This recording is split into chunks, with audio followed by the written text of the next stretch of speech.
Thanks for joining me. This is going to be a short video on the new YUGIOH that was just released.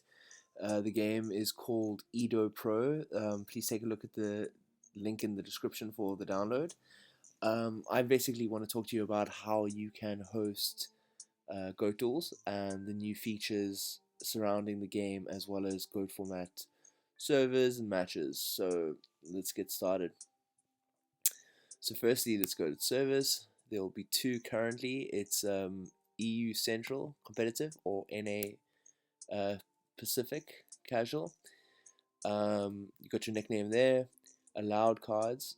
So for GOAT, you're generally going to want it to be anything goes, but I'll get to that later when we take a look at the deck building.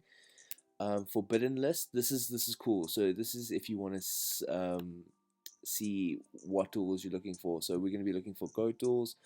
Refresh, there's none at the moment. Obviously it's a very new game, people aren't on it yet. Another thing you can do is I like to go show started rooms and then type GOAT, and then you can get those coming up. So how we're going to start off is host. So it's quite cool, it's custom it to my preferences. So I like it on Master Rule 1. Obviously for GOAT format you can do it at whatever you want. So Master Rule 1, Forbidden List, NA or GOAT. So you can make that. Allowed cards, anything goes. Once again, I'll show you why this is very important.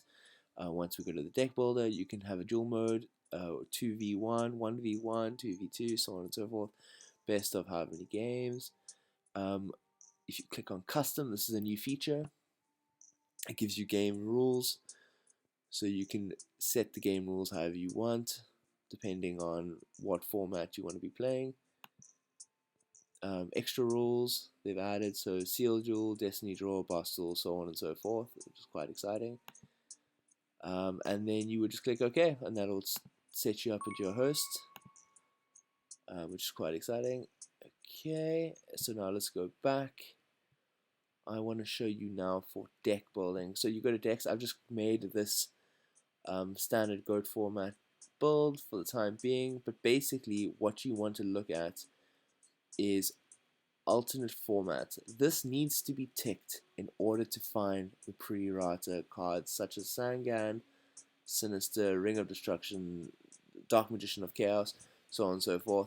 So what you need to do is tick that, else it won't come up. So let me show you. Let me untick it, and we'll type in Sinister.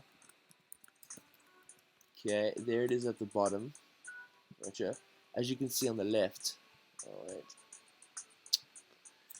On the left there, it shows that it's not pre-errata, but if you click on alternate formats and you scroll down now, there the one will come up underneath it with the cross. That way you can put it into your deck, else you're going to be playing with pre-errata cards and that won't work. The game is a lot of fun. I've play tested it for the last day as it came out yesterday or the day before. Had a few duels. I would highly recommend getting it. If you prefer this over Dueling Book, I personally do. I understand there's a lot of debates with some card rulings. I think they haven't ironed all of them out in this game yet, but things are looking very promising. Thanks guys. If you like this video, please like and subscribe. Thank you so much. Bye.